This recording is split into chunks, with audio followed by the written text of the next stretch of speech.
Tal, ¿cómo andan? Hola Pablo, ¿qué tal? Hola compañeros. Nos vimos recién. Hola, No hace tanto que, no hace tanto que nos vimos, pero bueno. Este, ¿Cómo andan? ¿Bien? Bien, acá andamos. bien. Bueno. Bueno, esperamos un par de minutitos más. Ya me avisó alguien que no podía estar. Eh,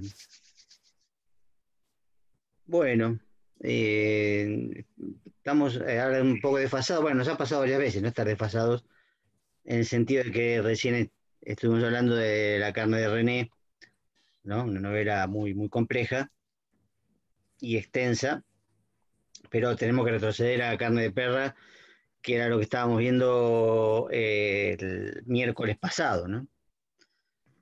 Que bueno, habían leído parte o en parte no, y bueno, no nos metimos tanto en el final, quizás, que era una de las cosas que nos quedó bastante pendiente. No sé, ¿qué les parece? ¿Alguna opinión, alguna cuestión que les gustaría plantear al respecto? Si la pudieron terminar mejor y si pudieron leer alguna otra cosita, no sé. Sería bueno que si pueden leer el capítulo sobre la tortura de Elaine Scarry, que está muy bueno. Yo por ahí después puedo leer algunas partes, estuve repasando recién, pero la verdad que no es para perderse nada, digamos, ¿no? Está muy bueno, realmente. Se aplica mucho, pero bueno, no es cuestión de aplicar, pero sí de abrir un poco el juego hacia las cuestiones que la novela plantea, ¿no? Que algunas ya las planteamos la clase pasada, pero bueno, nos quedó un poco corta para ver un poco el texto en particular, ¿no? Perdón, Pablo, a veces insisto en la referencia y quería reponer un poco de esto que me llamó la atención de la novela, que es la no sé cómo decirle, la contrainteligencia, digamos, la inteligencia que investigaba, sí, que vigilaba a la inteligencia oficial, digamos. Ujú. A ver, Eso me llamó la atención. ¿en qué sentido? A No, ver. que el torturador era como, el príncipe era el que manejaba a la inteligencia o el que vigilaba la inteligencia de Pinochet. O entendí mal eso. No, yo no lo vi de esa manera, no, pero puede ser, ¿eh? Puede ser. No lo entendí tanto así. No sé, ¿ustedes qué piensan? ¿Lo tienen claro eso? O puede ser, ¿eh? Yo lo Yo, que veo es que el tipo, en parte, es que tiene cierta autonomía de trabajo, ¿no? Tiene cierta autonomía que no se sabe muy bien dentro de la novela de quién depende, ¿no? O si tiene realmente superiores, o si él se corta solo, porque de hecho en la relación con ella evidentemente se mezclan los dos aspectos, que es la utilización concreta para efectuar por lo menos un asesinato, o sea, aprovechando el hecho de que fuera enfermera, todo eso, como que la prepara para hacerlo, pero al mismo tiempo toda la parte, digamos, de la relación perversa que tiene con ella parece algo personal, por decirlo así. Y las dos cosas están imbricadas. Pero no entendí tanto que él fuera. Por ahí hay alguna referencia al hecho de que, obviamente, siempre los servicios de inteligencia o en los sistemas represivos hay como cruces y competencias. Por ahí hay alguna referencia a eso que me he perdido, pero sí, sí, eso puede ser. Que el tipo incluso quisiera hacer méritos. Eso pasaba mucho, incluso acá también. Quisiera, hola Sabrina, hola, no los saludé a uno por uno, pero a medida que se van agregando me acuerdo de saludarlos. Eh, Digo que el hecho de por ahí hacer mérito, en este caso preparando a alguien específicamente, ¿no? Para cometer un crimen, pero bueno, podría ser también el caso de acá, por ejemplo, de obtener botines más grandes o información más importante. Hubo muchísimos casos de pelearse por un botín, digamos, ¿no? Por jurisdicciones, porque se acuerdan que acá el país había estado dividido, ¿no? Según los cuerpos de ejército y la marina y la fuerza aérea, para que no se superpusieran. Pero inevitablemente en algunos terrenos se superponían, en algunos territorios, quiero decir, se superponían.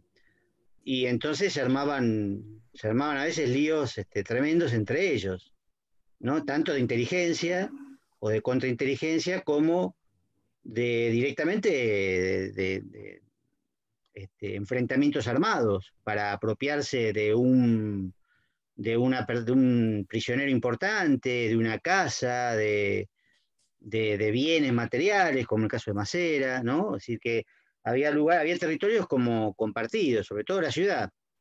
Después otras partes estaban más divididas y no se metían fácilmente, ¿no?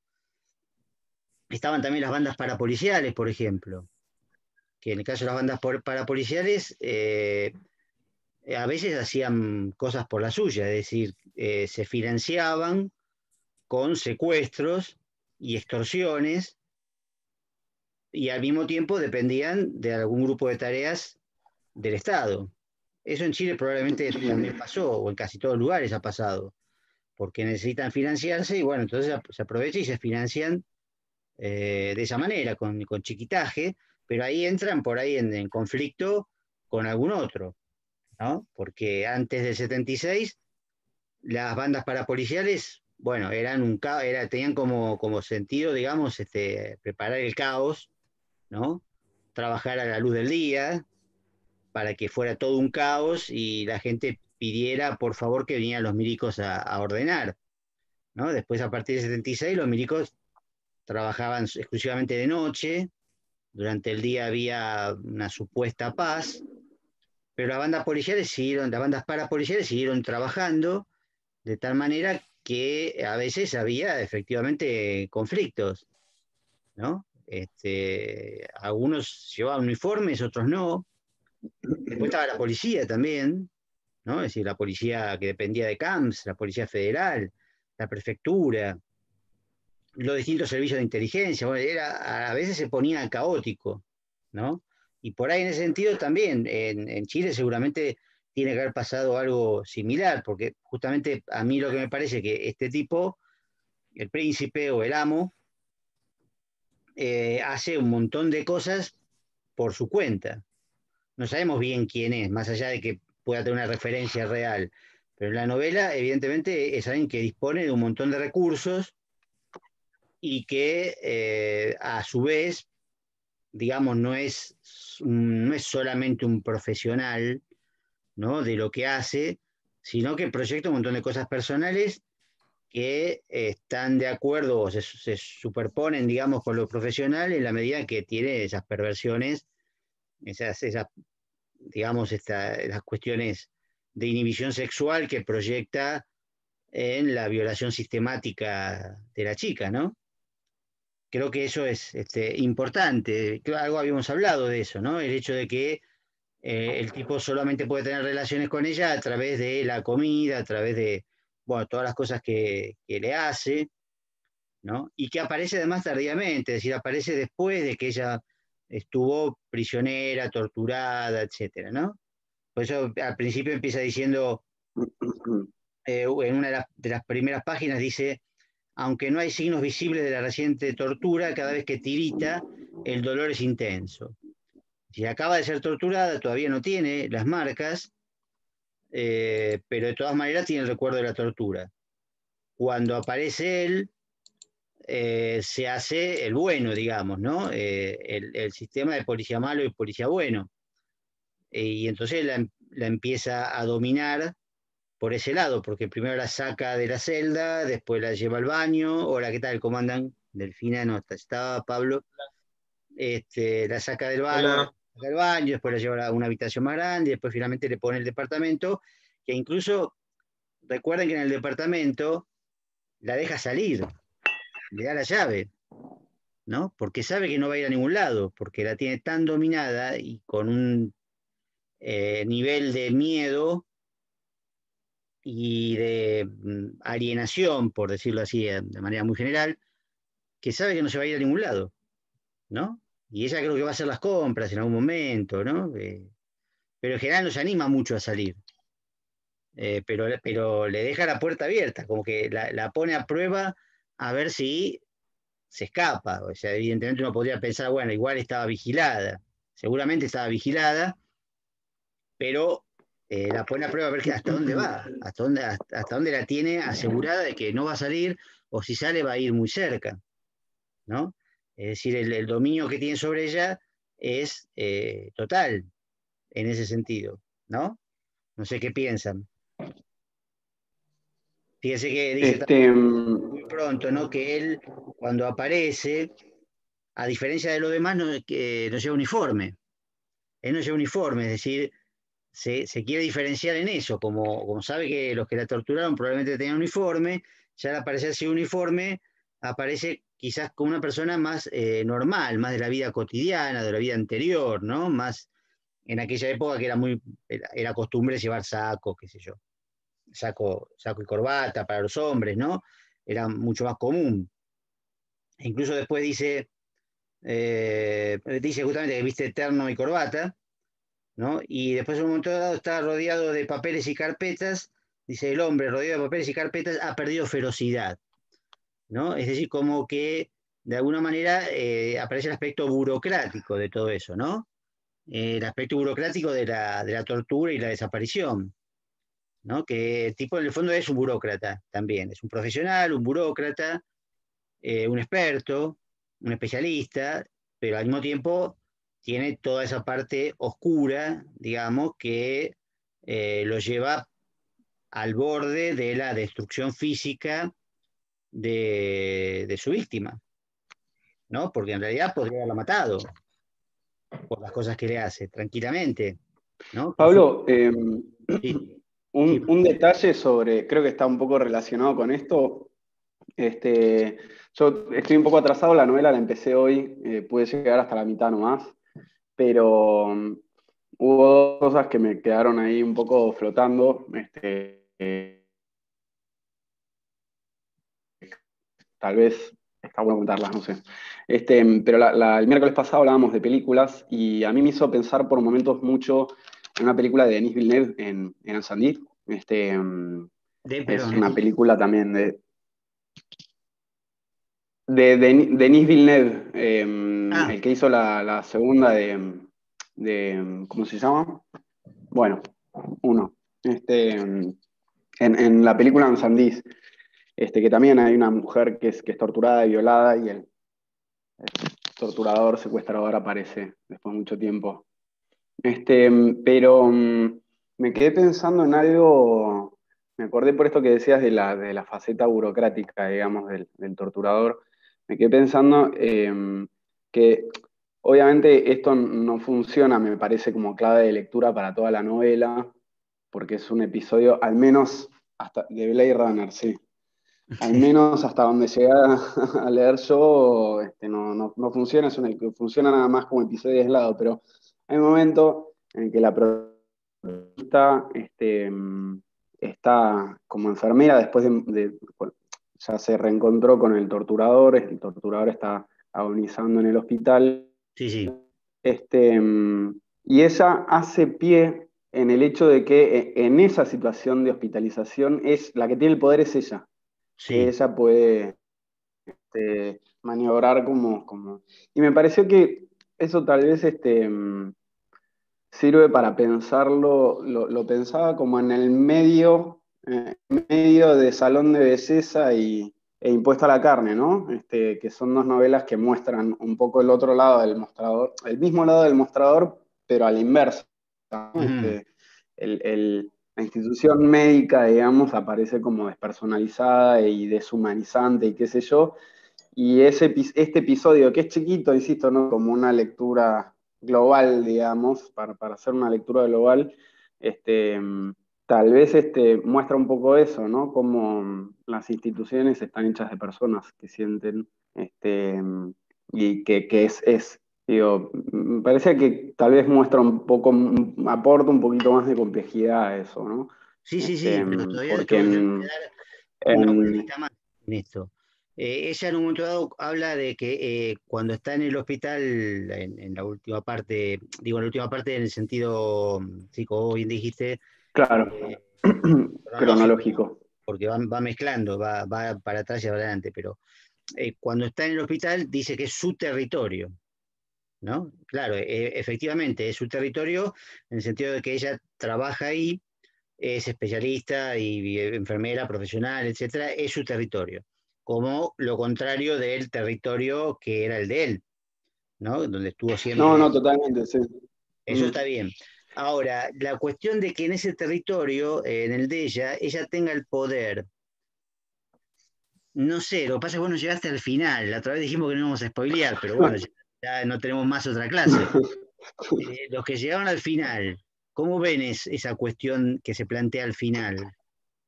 ¿No? Lo que ella hace y cómo lo hace y en qué circunstancias se da, digamos, ¿no? A mí No, no me molesta el spoiler, pero me parece que aún sin llegar al final y solo considerando este episodio mínimo del que estoy hablando, se puede matizar un montón lo que dije, ¿eh? O Sí, sea, sí, claramente ella no está en una situación de ejercicio de poder o de ejercicio de poder sádico, digamos, es una estructura que hace agua donde puede, desde el dolor, desde el sufrimiento, desde el... pero haciendo eco a lo que dijo recién Marcos, al final hay un diálogo con otra enfermera y la otra enfermera le dice algo como, la gente piensa que nosotros naturalizamos el dolor y no es algo así, como que actuamos fríamente y- y ella expresa que llega de su trabajo agotada, como que no tiene resto, es como que de alguna manera da lugar a esa lectura. sí, pero yo voy al hecho de que el tipo está agonizando y sufriendo por sí mismo, digamos, ¿no? Por lo que le pasa. Y le pide algo a ella, ¿no? Concretamente. Pero se lo pide o se lo ordena. Se lo Para mí es ordena. una orden. Ah, Por eso, de alguna manera es una orden. Y ella la cumple o no la cumple. no,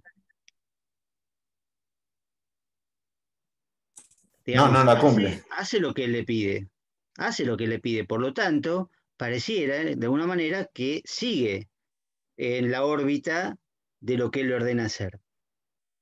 Esa es la ambigüedad del final, no digo que se pueda resolver, pero hay en el final una ambigüedad muy profunda, porque ella podría haberse negado y sin embargo no. Ella siente en un momento Pero, dado, me está dando órdenes. Hasta el último momento me está dando órdenes. Entonces, ¿qué hago? Disfruto mi venganza que espero de hace siglos, pero al mismo tiempo le estoy dando el gusto a él, o dejo que se prolongue la agonía como una forma de tortura en la cual en realidad ella interviene de manera indirecta o por omisión. Hay una ambigüedad, digamos, que me parece muy sutil por parte de la escritora, ¿no? Por parte de la autora en este caso, donde efectivamente ella, uno puede preguntarse, bueno, pero ¿qué está haciendo? ¿Se está vengando? Sí, se está vengando, pero ¿y no sería mejor prolongar el sufrimiento? ¿Podría prolongarlo para que equivalga de alguna manera más todavía a lo que él le hizo? Nunca podría equivaler a lo que él le hizo. Pero a lo que voy más que nada es al hecho de que el tipo le dice específicamente, vos vas a hacer lo que yo quiero. Se lo dice con conciencia, no con esas palabras, pero se lo está diciendo con conciencia. Le está diciendo como, vos todavía sos mía, todavía me obedeces a mí. ¿No? Eso es lo tremendo, lo que después habíamos hablado otra vez respecto de la influencia, ¿no? De la postdictadura, tanto acá como en Chile, como en cualquier otro lugar, en donde la influencia de los militares, o en general de la dictadura de los fachos, se prolonga mucho más allá de su poder legitimado, o por lo menos formal y formalizado que tienen. Es decir, cuando viene la democracia y todo, ¿qué pasa? Los tipos siguen actuando de alguna manera, hasta el punto que, bueno, ni hablar, en el caso nuestro, de la desaparición de Julio López, por ejemplo, ¿no? Es decir, que hasta llegan al punto de ejecutar una venganza años y años después de haber tenido el poder, porque ¿quién lo hizo desaparecer a Julio López? Obviamente los esbirros o herederos, por decirlo de alguna manera, de Checolás. ¿Por qué? Y porque de alguna manera el tipo cometió una doble traición. Esto es lo que hablamos la otra vez respecto de la confesión y la palabra traición, que no se puede aplicar a este tipo de cosas, ¿no? Pero la doble traición en el sentido de que, bueno, aparentemente él habría confesado cuando fue torturado y le perdonaron la vida, ¿sí? Pero después fue a testimoniar. Y testimonió varias veces. Y bueno, llegó un momento en que entonces lo hicieron desaparecer como castigo por haber transgredido por haber traicionado 2 veces, por decirlo de alguna manera, traicionado a sus compañeros y traicionado al hecho de que lo dejaron libre, de que lo dejaron vivir, ¿no? Y sin embargo testimonió en el juicio. Cuando terminó de testimoniar, desapareció. Esto es muy pesado, muy, muy grueso, ¿no? Piensen que no hay demasiadas venganzas reales. Hay alguna que otra, pero no hay verdaderas venganzas en cuanto a los torturadores y los represores en general. Nunca fue sistemática en todo caso. Si hay algún caso en particular, prácticamente no ha pasado de scratches, por supuesto, ahora vamos a hablar de eso también, que no tiene nada que ver, y de alguna trompada aislada o de algún escupitajo aislado, digamos, pero no, nunca hubo una venganza al nivel de lo que ellos hicieron, ¿no? Eso no está, no, por lo menos no está documentado. Si hubo algún intento, no está documentado ni acá ni en casi en ningún lugar. Lo que hace ella, evidentemente, es algo que justamente el problema es que no hay una venganza, no hubo venganza, por eso, por no ponerse en el mismo nivel que ellos, ¿no? Es decir, pedir justicia hasta que se haga, aunque tarde 40 años, ¿no? Y en el medio que, bueno, no pasa nada, lamentablemente. Lamentablemente. La otra vez leí de alguien que estaba en un juicio que se está haciendo ahora, que había testimoniado como 40 y pico de veces, más o menos. Es decir, contando desde la CONADEP, supongamos, hasta todos los primeros juicios, los que se suspendieron, los juicios de la verdad, los juicios posteriores, la resistencia a unificar varias causas justamente para aprovechar los testimonios y no volver a llamar a los mismos testigos, que eso es una forma de revitalizar la tortura, ¿no? Es decir, los tipos van y siempre son interrogados, ¿sí? Recuerden que, bueno, no sé si ustedes lo habrán visto alguna vez o habrán leído algo en los juicios a las juntas, cuando los testigos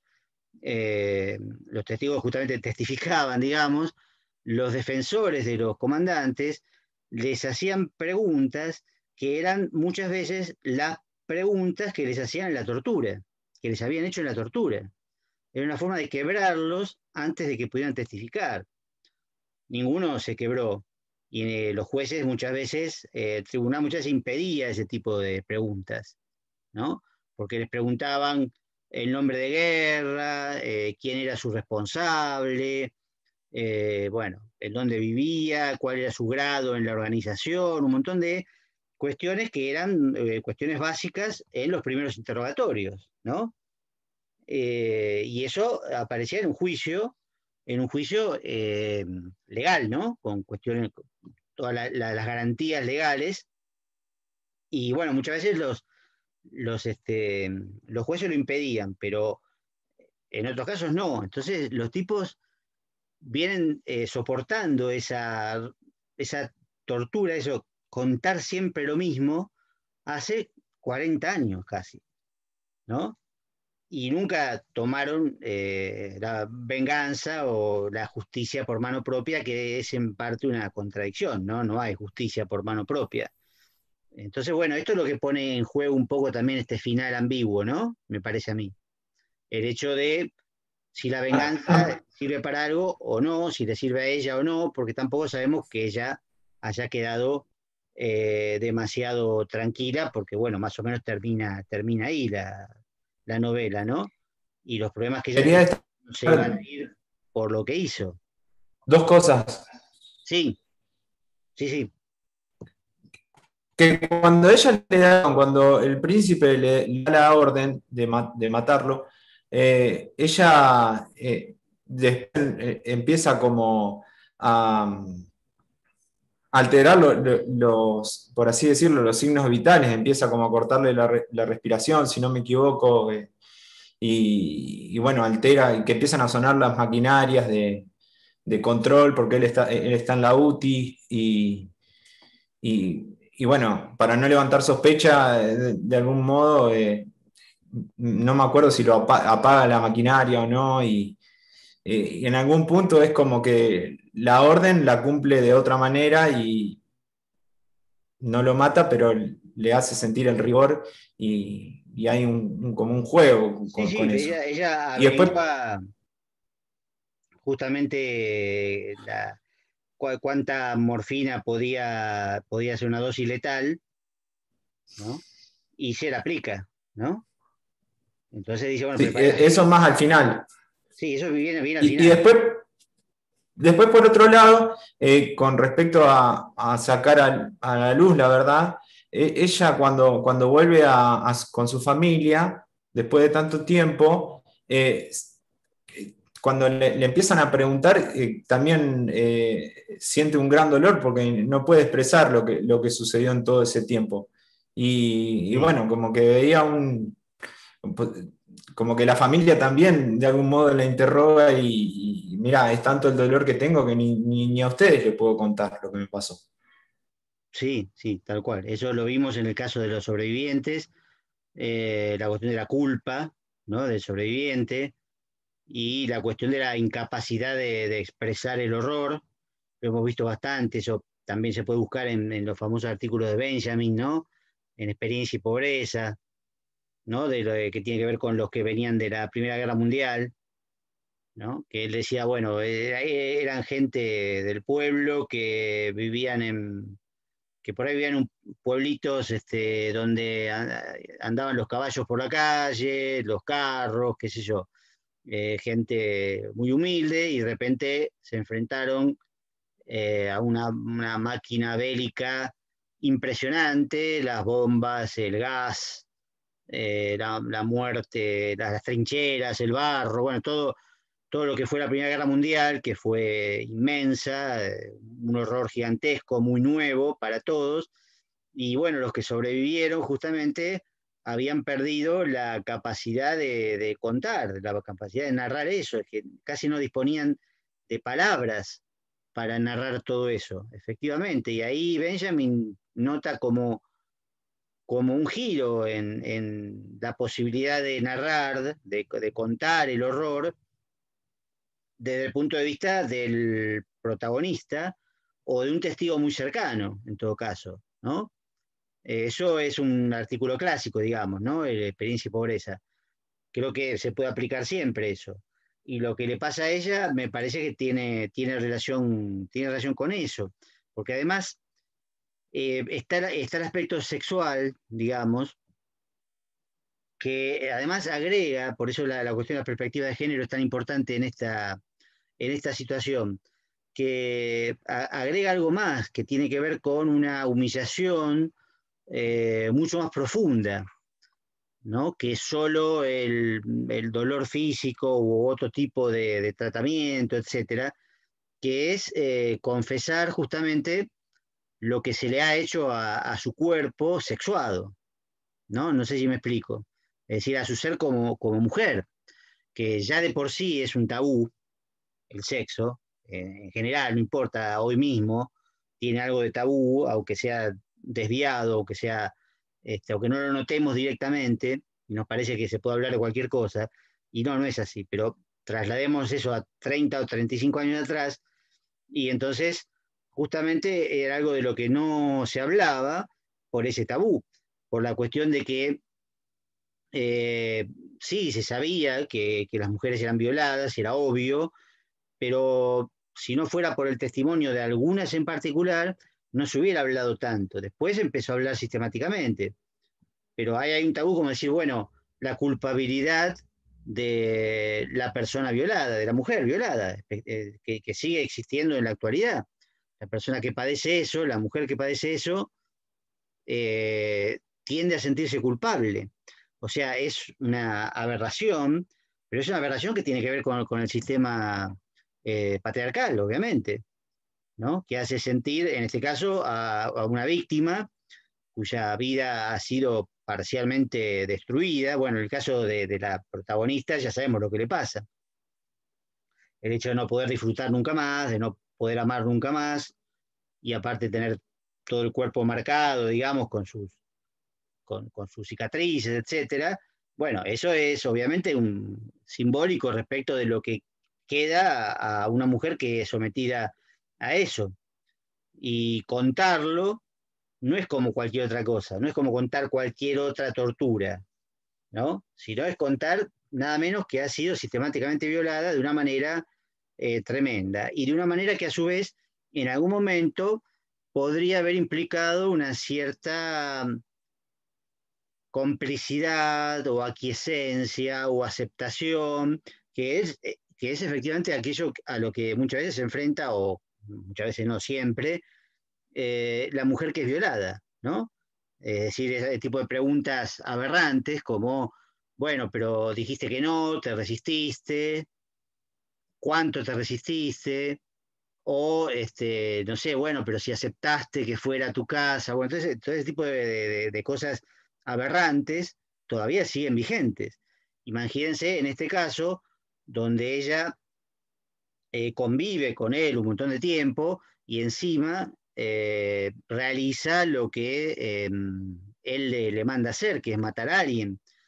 Y entonces, bueno, claro, ahí la complicidad se mezcla con la culpabilidad, con la sobrevivencia, con un montón de cosas que evidentemente ella no puede verbalizar, que solo lo manifiesta a través del cuerpo, ¿no?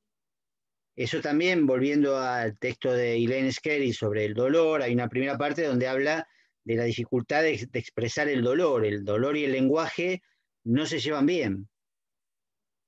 El que sufre el dolor no puede expresarlo, no puede expresarlo como tal. Y el que está afuera, que puede ser tanto un médico como un torturador, sabe, en teoría, lo que el otro siente, pero por supuesto no lo siente él. En el caso del médico, obviamente, trata de curarlo, no es una función perversa. En el caso del torturador, sabe lo que le está haciendo al otro, pero no, por supuesto no es consciente y no siente nada de ese dolor que está infligiendo.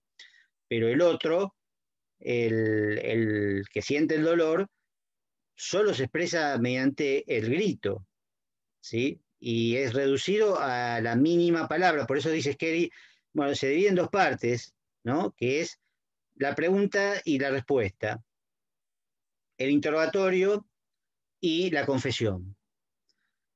Y ambas cosas son falsas, porque el interrogatorio rara vez es el sentido que tiene la tortura. Está comprobado, Scarry en realidad hizo una investigación, no es teórica solamente, sino que hizo una investigación en informes sobre casos de tortura en muchísimas partes del mundo, difíciles de rastrear, pero la mayoría son informes de Amnesty, en Grecia, bueno, muchísimos lugares donde se abrieron los archivos y donde se pudo interrogar a torturados y torturadores. Y lo que se encuentra es que en realidad la función supuesta de la tortura, que es encontrar información, buscar información, es un mínimo porcentaje de la finalidad. Es muy poca la información que se consigue, porque cuando se empieza a aplicar la tortura de manera sistemática y masiva, se encuentran justamente los encargados de inteligencia con un montón de informaciones contradictorias, mentirosas, bueno, etcétera. Eso por un lado, en un punto de vista muy empírico. Pero por otro lado, la finalidad última de la tortura es afirmar el poder. No solo el poder del torturador, por supuesto, que lo ejerce en ese momento, sino el poder del régimen, ¿no? Y se ha comprobado que el régimen tortura, en cierto sentido, cuanto más débil o inestable está, ¿no? Que esto puede ser relativo, pero hay algo de eso, porque el régimen necesita la tortura sistemática como una forma de mensaje. Creo que esto la otra vez lo hablamos. No solo para quebrar a esa persona que está ahí, que es facilísimo, digamos, hacerlo, sino para que ese mensaje llegue al resto de los militantes, revolucionarios, rebeldes, colaboradores, lo que fuera, y al resto de la sociedad, en forma de miedo paralizante, ¿no? El famoso algo habrá hecho, o yo no tengo nada que ver, a mí no me va a pasar nada, a mí no me van a agarrar. Bueno, esa desviación ideológica es de alguna manera producto del miedo también. A veces de la coincidencia, por supuesto, con los torturadores, con los regímenes, pero ¿cuántos han caído de eso? Porque miren que han caído hasta milicos, han caído muchos que estaban de acuerdo con el régimen y cayeron igual, dentro de esta maquinaria de aplastamiento de cualquier cosa. Hay un grado de arbitrariedad, incluso de muchos que cayeron, que murieron siendo prácticamente perejiles, y otros, al contrario, siendo muy importantes en estructuras político-militares, capaz que quedaron libres.